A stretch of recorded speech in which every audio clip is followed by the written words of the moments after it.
हाय, तो फिर से इस मेरे नए वीडियो में आप सभी बीपीएससी टीआरई 3 के शिक्षकों का स्वागत है भाई।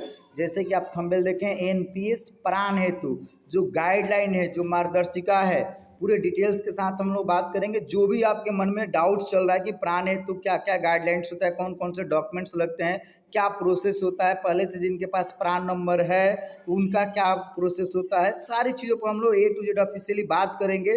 जो भी प्रेस अभ्यर्थी या पूर्व से किसी जॉब में है, बीपीएससी टीआरई 1 या नियोजित या विशिष्ट शिक्षक हैं या अदर डिपार्टमेंट में सेंट्रल गवर्नमेंट या स्टेट जॉब में भी कार्यरत है, सभी लोगों के लिए भाई ये वीडियो होने वाला है। तो मेरे चैनल पर नए हैं तो चैनल को जरूर सब्सक्राइब कर लीजिएगा, क्योंकि शिक्षा से संबंधित हर एक अपडेट आपको समय समय पे मिलता रहता है। आइए पूरे हम लोग विस्तार से गाइडलाइंस को देखते हैं।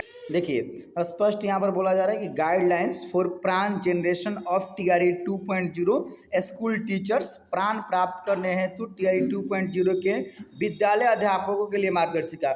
आपने देखा है कि शिक्षा विभाग ने जो पत्र जारी किया उसमें स्पष्ट बोला गया है कि 2023 की नियमावली के तहत जो आपकी बहाली चल रही है और पूर्व से जो निर्देशित किया गया है टीआरई 1 टीआरई 2 के तहत, उसी के तहत एनपीएस प्राण हेतु गाइडलाइन जारी रहेगा और जिला से भी यही लेटर निकलने वाला है। ठीक यहीं पे इसमें आपको लगने वाला है। पहला देखिए, कह रहा है ओनली यूज वेबसाइट https:/enpsnsdl.com या enps फॉर प्राण रजिस्ट्रेशन। ये ऑफिशियल साइट है, वेबसाइट है, यहाँ पर खुद से भी आप सर्च कर सकते हैं। हालांकि वो भरने का प्रोसेस अलग, एक मेरा वीडियो आ जाएगा सेपरेट। तो ये ऑफिशियल साइट क्लियर हो गया, यही है। अब आइए दो नंबर पॉइंट पे है, कह रहा है ENPS अनुरोध शुरू करने के लिए सही डीडीओ अर्थात डीओ और डीपीओ का चयन करना आवश्यक होता है। जब भी आप ईएनपीएस का रजिस्ट्रेशन करते हैं प्राण के लिए, प्राण नंबर के लिए, बहुत लोगों का कहना था कि सर प्राण क्या होता है। देखिए, परमानेंट रिटायरमेंट अकाउंट नंबर, मतलब इसी के तहत आपका सारा काम होता है, पेमेंट वगैरह होता है, आगे चल के आपका एचआर मिशन बॉर्डिंग होता है, ठीक है। और एनपीएस को कई बार लोग उसको नेशनल पेंशन स्कीम बोलते हैं या न्यू पेंशन स्कीम बोलते हैं, दोनों के अपने जगह पर सही है। तो देखिए, डीडीओ जो होता है उसी डीडीओ कोड के साथ आपका डीओ या डीपीओ का चयन करके फाइनली ये की जाती है। इसका अलग से मेरा वीडियो आने वाला है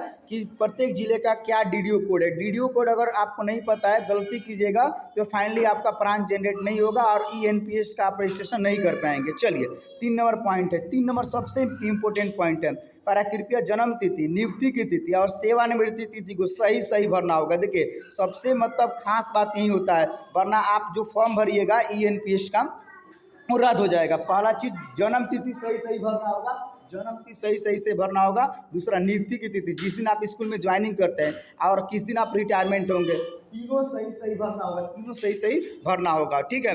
तो एक चीज़ यहाँ पर मैं क्लियर बता देता हूँ कि अगर मान लीजिए किसी भी व्यक्ति का एक अगर है, एक मतलब पहला मंथ का पहला तारीख है, किसी मंथ का पहला तारीख है, तो उसका रिटायरमेंट पहले उसके पीछे वाला मंथ में होगा। जैसे मान लीजिए किसी का डेट ऑफ बर्थ है, मान लीजिए कि 1/19/1985 है, सपोज दैट 1/1985 है, तो जाहिर सी बात है कि ये जनवरी का 1 तारीख है, तो 31 दिसंबर को इनका रिटायरमेंट हो जाएगा। लेकिन किसी का मान लीजिए कि 4 मई है, तो 4 मई है तो इनका रिटायरमेंट कितना होगा, 31 मई को होगा, मतलब वो फुल मंथ काउंट होगा। लेकिन 1 तारीख रहेगा तो आपके पीछे वाला मंथ, मतलब कि अगर 1 तारीख के अलावा कोई दूसरा मंथ है तो आपको पूरा का पूरा 1 मंथ का फायदा होता है। इस चीज़ में क्लियर समझ लेना है। दूसरा, चलिए, और अगर आपने पहले से प्राण ले रखा है, मान लीजिए कि बहुत लोग हैं जिनके पास पहले से प्राण है, चाहे टीआरई 1 है, टीआरई 2 है, या फिर विशिष्ट शिक्षक हैं, या फिर अदर डिपार्टमेंट में कार्य सेंट्रल गवर्नमेंट या स्टेट गवर्नमेंट के शिक्षक हैं, उनके लिए भाई देख लीजिए, स्पष्ट कहा जा रहा है कि अगर आपने पहले से प्राण ले रखा है परंतु पुनः नए प्राण के अनुरोध करेंगे तो आपका अपना पैन मोबाइल बैंक पूर्व में उपलब्ध रहने संबंधी मैसेज आएगा। स्पष्ट जब इसी आप डालते हैं तो इस पर स्पष्ट बता देता है कि आप इस पे पहले से आपका प्राण जनरेट है, मतलब कि वो ऑलरेडी डेटा को फैच कर लेता है। तो उसके लिए क्या होता है, उसके लिए भाई प्राण शिफ्टिंग होता है। प्राण शिफ्टिंग का मेरे एक अलग वीडियो आने वाला है कि कौन सा फॉर्म भरा जाता है, कौन सा डॉक्यूमेंट्स लगता है और उसका फुल प्रोसेस क्या होता है।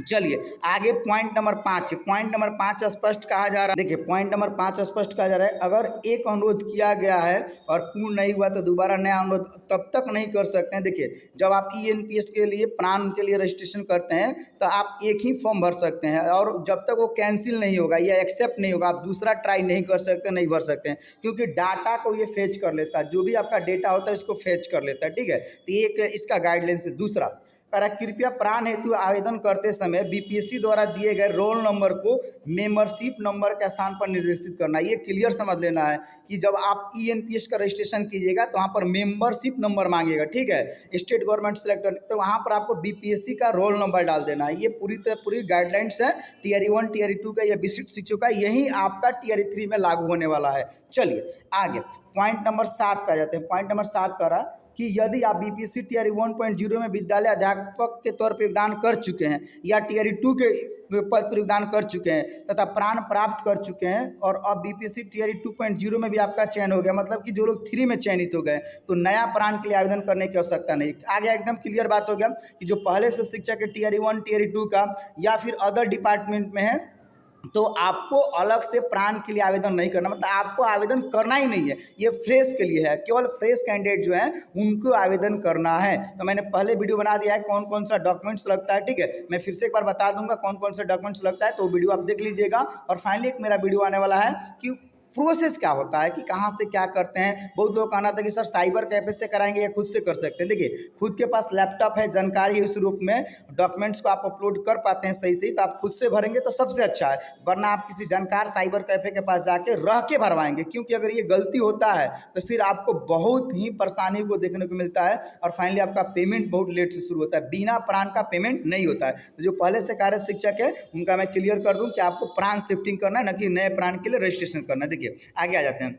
आगे पॉइंट इसी में नोट बोला जा रहा है कि संबंधित कर्मी द्वारा विधिवत पद त्याग करना होगा। देखिए स्पष्ट कहा जा रहा है, इसमें क्लियर हो गया कि जो भी संबंधित कर्मी है टीयर 1 टीयर 2 के या विशिष्ट शिक्षक या नियोजित शिक्षक, आपको भाई त्याग करना होगा।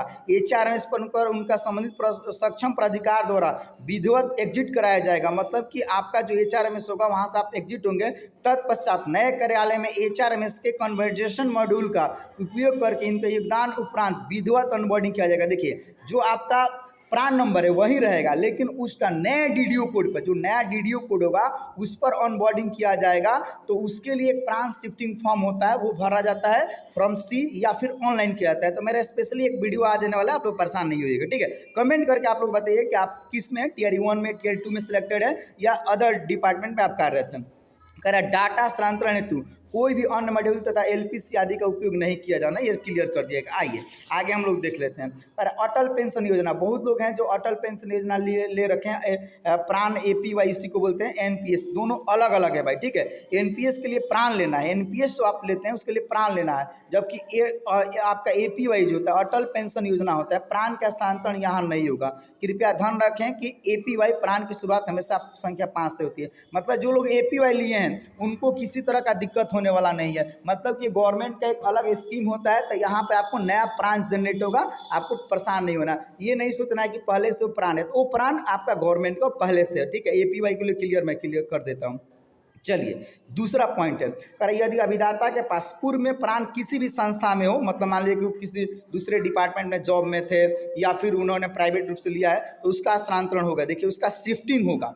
पर यदि अस्थायी रूप से प्राण सक्रिय नहीं है, तो मान लीजिए कि आपका प्राण नंबर जो है एक्टिव नहीं है, इनएक्टिव हो गया, तो उसको पहले तो एक्टिव करना होगा। देखिए स्पष्ट कहा जा रहा है, तो उसे पहले सक्रिय करते हुए स्थानांतरण करना होगा, मतलब उसे केवाईसी कराकर एक्टिव किया जाता है और तब आप स्थानांतरण के लिए रिक्वेस्ट कर सकते हैं, फॉर्म को भर सकते हैं। जिसका प्रमुख कारण वार्षिक न्यूनतम राशि जमा नहीं करना या अन्य अभिलेख प्रस्तुत नहीं करना है।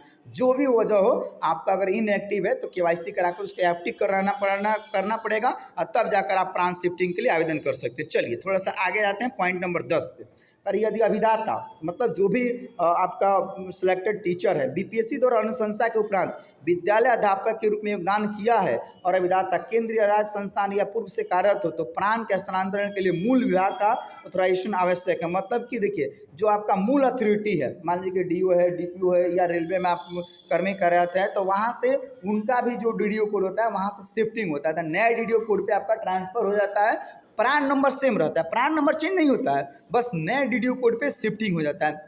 तो वहाँ से भी अप्रूवल मिलता है, वहाँ से ऑथराइजेशन बहुत ज़रूरी होता है। तो वो लोग अथॉरिटी जो होती है ऑथराइजेशन दे देती है और फाइनली आपका प्राण स्थानांतरण होता है, शिफ्टिंग हो जाता है। अगला, पर यदि व्यक्तिगत हो यदि प्राण व्यक्तिगत हो अथवा किसी बैंक से लिया गया, मान लीजिए कि आपने इंडिविजुअल प्राण लिया, प्राण दो तरह के, एक गवर्नमेंट के लिए है और एक इंडिविजुअल है, तो या किसी बैंक से आपने ले रखा है, बहुत लोगों ने एनपीएस ले रखा है, प्राण ले रखा है, तो उसका स्थानांतरण अनुरोध आपको अपने जिले के डीओ या डीपीओ को करना होगा। मतलब अगर ऐसा भी केस है कि पहले से आपने प्राइवेट कंपनियों से या बैंक से आपने प्राण लिया है, एनपीएस लिया है, तो उसका भी शिफ्टिंग होगा। क्लियर समझ लें, शिफ्टिंग किसका नहीं होता है? जो एपीवाई लिए हैं, अटल पेंशन योजना लिए हैं, जिसका प्राण नंबर 5 से शुरू होता है, उनका शिफ्टिंग नहीं होता है और उनके लिए नया प्राण ही जनरेट होता है। चलिए आगे थोड़ा सा बताएंगे, आप लोग कमेंट जरूर कर देंगे, जो भी आपका प्रॉब्लम होगा आप जरूर कमेंट कीजिएगा। देखिए अब यहाँ पे स्पष्ट कर दिया जा रहा है कि संख्या 1 से शुरू होने वाला प्राण का स्थानांतरण अन्य संस्थाओं से शिक्षा विभाग के बिहार में किया जा सकता है। अगर आपने पहले से प्राण लिया है उन लोगों के लिए, तो अगर आपका प्राण नंबर 1 से शुरू होता है, पहला कोड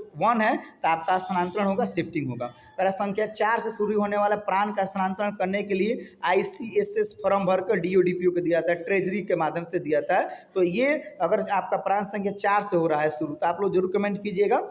ICSS फॉर्म मैं अलग से उपलब्ध करा दूंगा और कैसे उसको भरना है, कौन कौन से डॉक्यूमेंट्स लगते हैं, प्रोसेस क्या होता है, मैं बिल्कुल ऑफिशियली बता दूंगा। चलिए पॉइंट नंबर अगला करा कि यदि संख्या 5 से शुरू होने वाला प्राण का स्थानांतरण नहीं होगा, इसी को हम लोग APY बोलते हैं, अटल पेंशन योजना। तो आपको अगर इस तरह का है तो आपको कुछ नहीं करना है, आपको रहने देना है, लेकिन आपको नए सिरे से आवेदन कर देना है। संबंधित शिक्षक को प्राण के लिए नए सिरे से आवेदन, बहुत ऐसे TRE 1, 2 या फिर फ्रेश कैंडिडेट है TRE 3 में जिन्होंने APY लिया है, अटल पेंशन योजना लिया है, तो आपको घबराना नहीं है, आपको शिफ्टिंग वगैरह नहीं कराना है, आप फ्रेश अपना अप्लाई करेंगे, कोई जैसे कि सब लोग करेंगे। ठीक है, आगे तरह संख्या 9 से शुरू होने वाला प्राण का स्थानांतरण नहीं हो सकता है। मतलब कि आपने प्राण लिया है और उसका पहला कोड 9 है, पहला डिजिट 9 है, तो उसका भी शिफ्टिंग नहीं होगा। मतलब कि संख्या 5 वाला और संख्या 9 वाला का शिफ्टिंग नहीं होगा, बाकी का शिफ्टिंग होगा। संख्या अगर 1 है या फिर संख्या आपका 4 है, प्राण संख्या में पहला नंबर 1 या 4 है, तो उन्हीं का शिफ्टिंग हुआ। तो स्पेशल एक वीडियो आने वाला है शिफ्टिंग को लेकर, अदर डिपार्टमेंट या TRE 1 TRE 2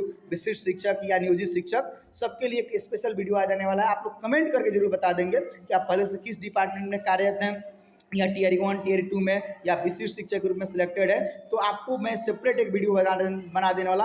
बाकी हर एक टॉपिक पर आपका वीडियो आने वाला है कि सर छुट्टी कितना मिलेगा, CL कितना मिलेगा, स्कूल योगदान के समय में कौन कौन सी बातों को ध्यान रखना है, जिलों का DDO कोड क्या है, या आपका बिहार सिविल संहिता के अनुसार आप छुट्टी कब कब ले सकते हैं, CL के साथ इसे ले सकते हैं नहीं ले सकते हैं, इन तमाम टॉपिक पर आपका वीडियो सेपरेट मिलता रहेगा। तो अब तक मेरे चैनल को सब्सक्राइब नहीं किए तो चैनल को जरूर सब्सक्राइब कर लीजिएगा और वीडियो को भाई अधिक से अधिक शेयर कीजिएगा, और किसी तरह का डाउट रहता है जरूर आप लोग कमेंट कीजिएगा। ओके, जय हिंद, जय बिहार।